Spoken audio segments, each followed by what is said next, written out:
Question 6. This one is about waves again, but this one is about seismic waves. Um, and seismic waves are one that, is sort of at the end of a topic, quite a long topic on waves. And often this is an area where students struggle with, that I found anyway. So P waves and S waves are two types of seismic waves. So P waves are the primary,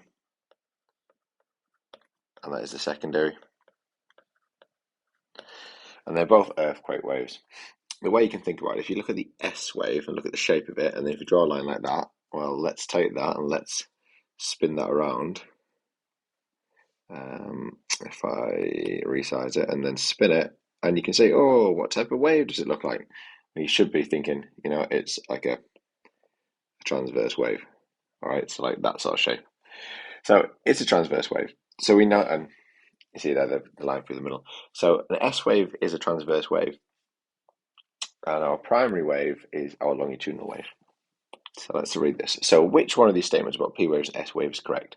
P waves and S waves are transverse. Well, that one is not right because one of them is transverse and one of them is longitudinal.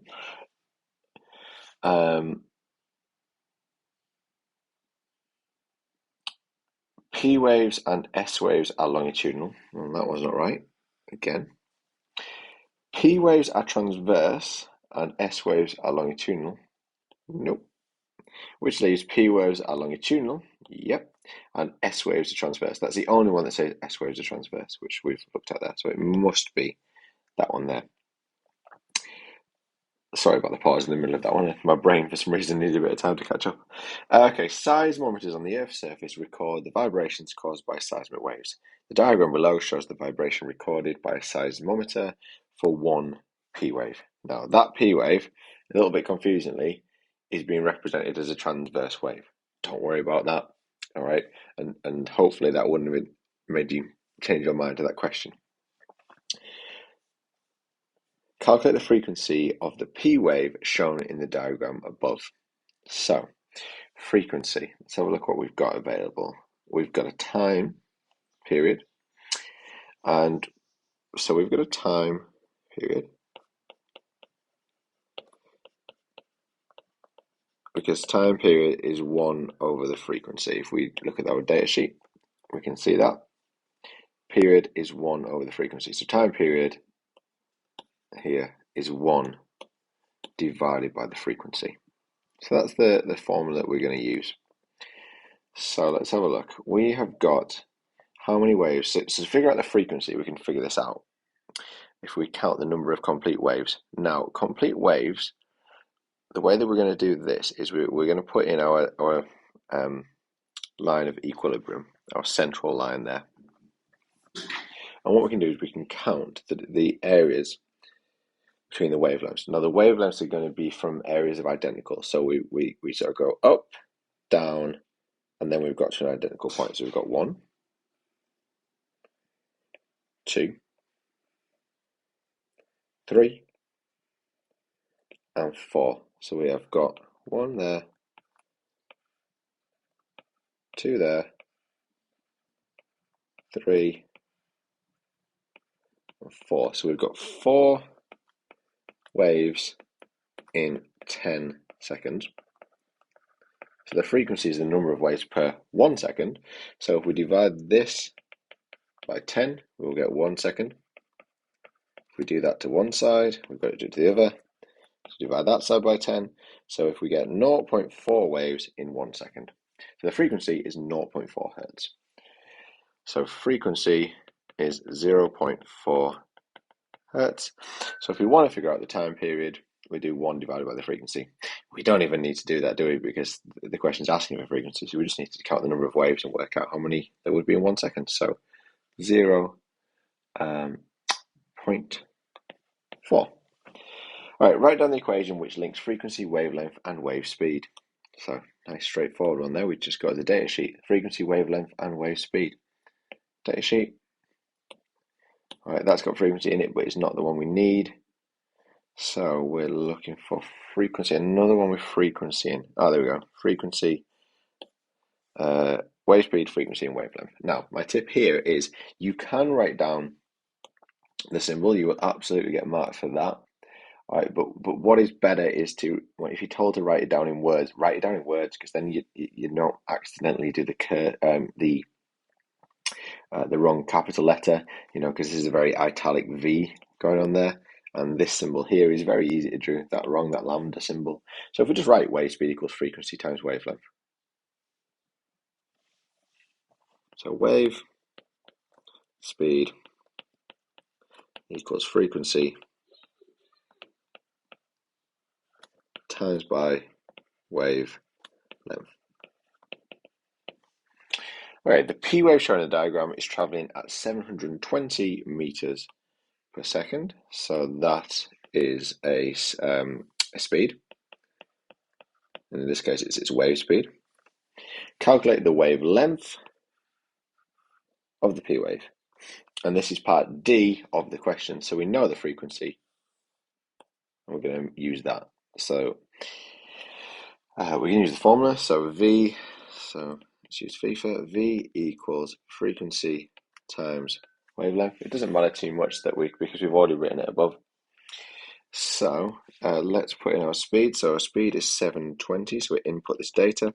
7200 is equal to the frequency, which is 0.4 multiplied by, make sure that decimal shows, multiplied by the wavelength. So we're going to try and make the wavelength the subject. So we have to ask what's happening to our wavelength. You can see the wavelength is being multiplied by 0.4. So we're going to do the opposite. We're going to divide by 0.4. Right, so that if we times by and divide by, that cancels each other out. Therefore, we're left with just with the wavelength. Well, you would actually left with 1 times by the wavelength, but that's the same as the wavelength. And if we do that to that side of the equal sign, we've got to do it to the other. So we're going to divide this side by 0.4. So we will end up with a fine-tuned equation that says 7200 divided by 0.4 will give us the wavelength. So let's do that.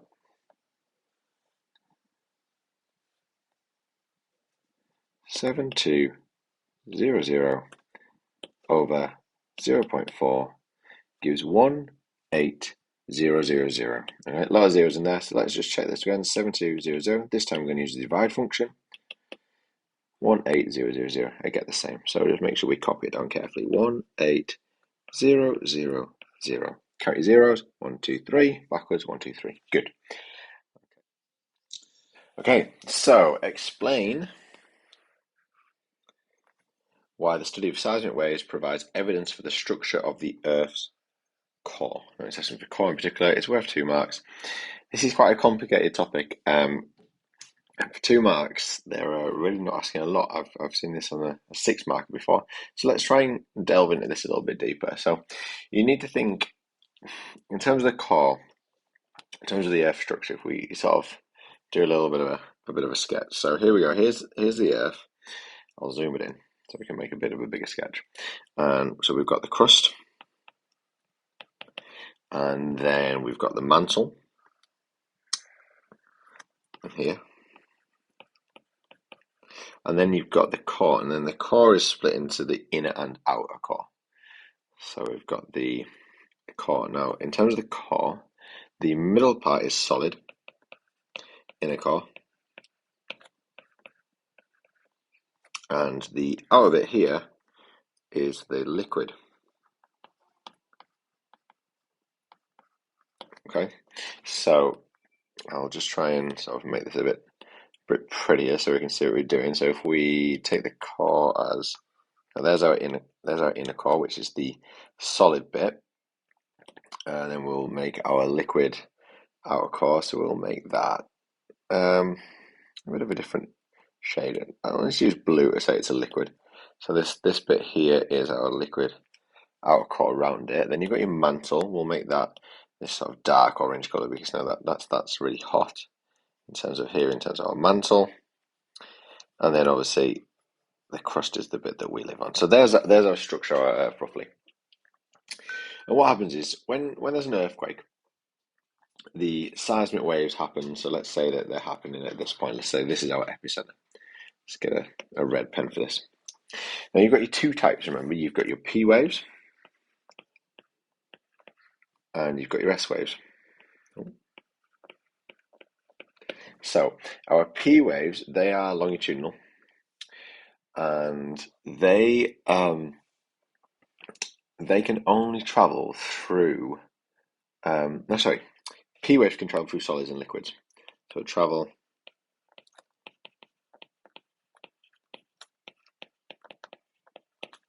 and liquid. You can probably see where I'm going with this. Whereas the S waves can only travel through solids. So, if we were to see what happens here is if we just go back to our Earth and we think about that. So let's say we go with the P waves, we'll do the P waves in red. The P waves, they can go through the Earth like this, and when they get to this liquid bit, that's fine, they can go through it. They will refract because they're going through a different material, and then they'll go through the solid bit, and again they'll refract, they're going through a different material, and they'll refract, but we'll detect them at the other side. And those P waves, will be detected all around the Earth. There will be little shadow zones where, because they've got cause to refract as they go through different materials of different density, but that's what we'll get from our P waves. Our S waves, again, let's pick a different colour. Let's go over black for the S waves. No, let's go a nice vibrant pink. So the S waves, they can't go through the liquid. So what will happen with the S waves is that they'll come from this same point because they're both coming from the epicenter. They'll go over here, but then they get stuck because they cannot get through that liquid core. So what you'll find with the S waves is they can be detected here, and they'll refract, and they can be detected here, but they've got this whole zone here, which is our S wave shadow zone. And that's evidence the fact that we've got a core. Sorry, it's the fact that it's a liquid core. So let's use that one. So we can just say something like the seismic S waves cannot travel through the liquid outer core, so produce a shadow zone. Okay, so that's the evidence of why we get that. Proving the core must contain liquid. Yeah, there we go. So the seismic S waves cannot travel through the liquid outer core, so produce a shadow zone, proving that the core must be liquid.